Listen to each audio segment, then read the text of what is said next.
Hello everyone, सर्वग academy में आप सभी लोगों का स्वागत है।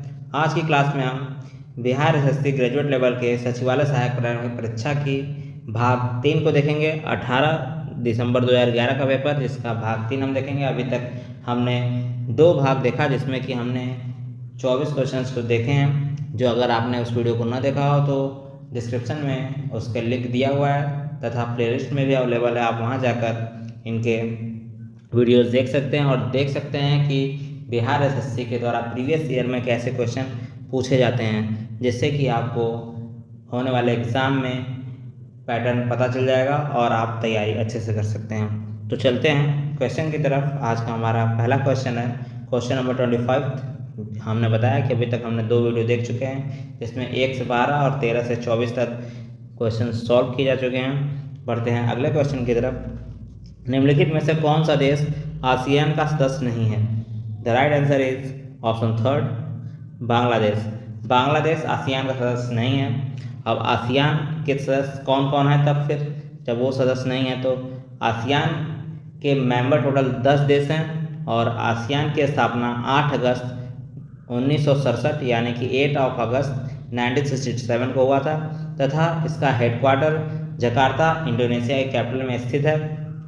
और इसके जो 10 सदस्य हैं वो हैं Myanmar, Cambodia, Laos, Vietnam, Thailand, Brunei, Indonesia, Malaysia, Philippines तथा सिंगापुर। और ASEAN stands for association of south east Asia. South east Asia के 10 मेंबर कंट्री इसके मेंबर हैं। बढ़ते हैं अगले क्वेश्चन की तरफ। उस राज्य का नाम बताएं जहां से भारत का प्रथम राष्ट्रपति चुना गया। The right answer is option 4 Bihar. Bihar राज्य से भारत का प्रथम राष्ट्रपति चुना गया। डॉक्टर राजेंद्र प्रसाद को 24 जनवरी 1950 को बिहार का राष्ट्रपति नियुक्त किया गया। हम आपको बता दें कि डॉक्टर राजेंद्र प्रसाद को अजातशत्रु तथा देश रत्न के नाम से भी जाना जाता है तथा इनका समाधि स्थल महाप्रयाग घाट के नाम से प्रसिद्ध है। बढ़ते हैं अगले क्वेश्चन की तरफ। हमारा नेक्स्ट क्वेश्चन है सिखों के 10वें गुरु गोविंद सिंह का जन्म कहाँ हुआ था? The right answer is option 3 Patna. सिखों के 10वें गुरु गोविंद सिंह जी का जन्म पटना साहिब में हुआ था। इन्होंने खालसा पंथ की शुरुआत की थी। इन्होंने अपने आप को सच्चा पातशाह कहा था और यह सिख धर्म के अंतिम गुरु थे। और इनकी हत्या वर्ष 1708 में नांदेड़ में गुल खान नामक पठान के द्वारा कर दिया गया था। चलते हैं अगले क्वेश्चन की तरफ। 1946 में गठित अंतरिम सरकार में डॉक्टर राजेंद्र प्रसाद किस विभाग के मंत्री थे? The right answer is option 3 खाद्य एवं कृषि विभाग। 1946 में गठित अंतरिम सरकार में डॉक्टर राजेंद्र प्रसाद को खाद्य एवं कृषि मंत्री दिया गया था। हम आपको बता दें कि वर्तमान 2022 में खाद्य एवं कृषि मंत्री नरेंद्र सिंह तोमर हैं और इन्हें 24 जनवरी 1950 को भारत का राष्ट्रपति बनाया गया था। पढ़ते हैं अगले क्वेश्चन की तरफ।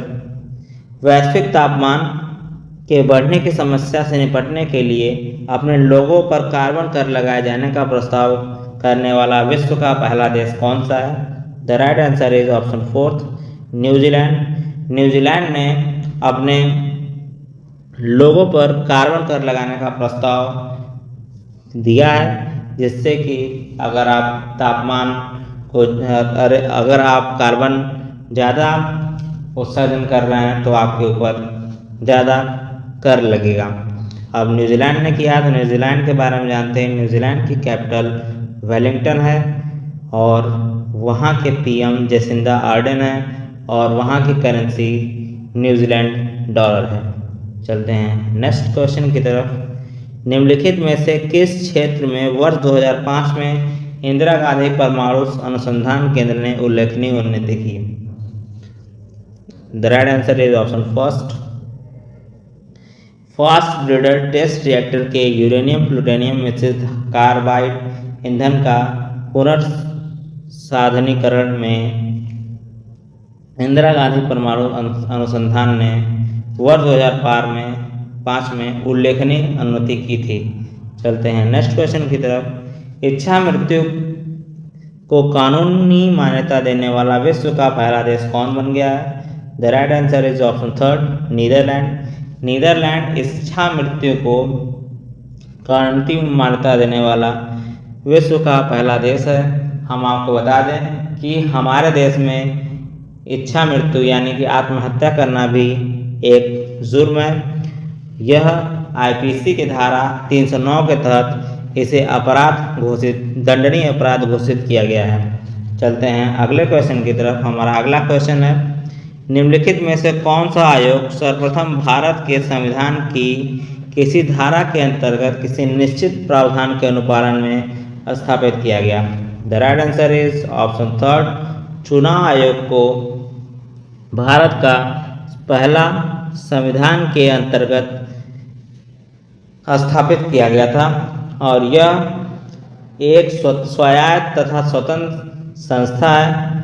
इसकी स्थापना 25 जनवरी 1950 को हुआ था।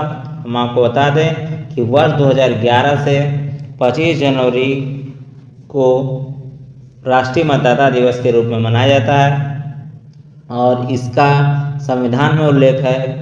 आर्टिकल 324 से लेके 329 तक इसका संविधान में उल्लेख किया गया है। इसमें मुख्य चुनाव आयुक्त तथा अन्य चुनाव आयुक्त होते हैं जिनकी नियुक्ति राष्ट्रपति के द्वारा किया जाता है। हम आपको बताते हैं कि पहले चुनाव आयुक्त सुकुमार सेन थे तथा अभी वर्तमान में चुनाव आयुक्त राजीव कुमार हैं।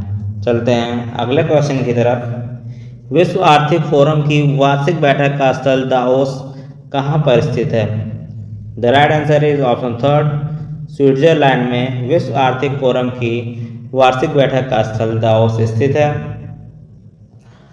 इसकी स्थापना वर्ष 1971 में हुई थी। जेनेवा के विश्वविद्यालय के प्रोफेसर क्लास एम श्वाब के द्वारा इसकी स्थापना की गई थी। अब स्विट्जरलैंड में की गई थी। स्विट्जरलैंड के बारे में जानते हैं। वहाँ की कैपिटल बर्न है और वहाँ के प्रेसिडेंट इग्नेशियो कैसिस हैं और वहाँ की करेंसी स्विस फ्रैंक है। हम आपको बता दें कि वहाँ के जो प्रेसिडेंट होते हैं उनका टेन्योर यानी कि कार्यकाल सिर्फ और सिर्फ 1 वर्ष का होता है। चलते हैं अगले क्वेश्चन की तरफ। ओलंपिक खेलों में किस खेल के लिए बैल बार्कर कप प्रदान किया जाता है? The right answer is option second, मुक्केबाजी खेलों में ओलंपिक में बैल बार्कर कप प्रदान किया जाता है। चलते हैं नेक्स्ट क्वेश्चन की तरफ। प्राचीन नगर तक्षशिला निम्नलिखित में से किनके बीच में स्थित है? The right answer is option first, Sindhu तथा झेलम के बीच प्राचीन नगर तक्षशिला स्थित है। हम आपको बता दें तक्षशिला विश्वविद्यालय दुनिया का सबसे पुराना विश्वविद्यालय था जो कि वर्तमान में अभी नहीं है। फिर वर्तमान में दुनिया में सबसे पुराना विश्वविद्यालय नालंदा विश्वविद्यालय जिसका पुनरुद्धार किया गया अभी हाल में प्रधानमंत्री नरेंद्र मोदी के द्वारा, जो कि बिहार में स्थित है। बढ़ते हैं नेक्स्ट क्वेश्चन की तरफ। निम्नलिखित में से कौन सा विद्रोह बंकिम चंद्र चटर्जी के उपन्यास आनंद मठ के द्वारा प्रसिद्ध है? The right answer is option fourth, सन्यासी विद्रोह। इस विद्रोह में केना सरकार के नेतृत्व में 1766 से लेकर 1800 के मध्य बिहार और बंगाल में विद्रोह हुआ था। और हम आपको बता दें बंकिम चंद्र चटर्जी के उपन्यास आनंद मठ से ही हमारे भारत का राष्ट्रीय गीत वंदे मातरम लिया गया है तथा इसे वर्ष 1896 में पहली बार गाया गया था राष्ट्रीय कांग्रेस के अधिवेशन में। तो आज की वीडियो में हम इतना ही रखते हैं। हम अगला भाग अगले वीडियो में आपके सामने लेकर आएंगे।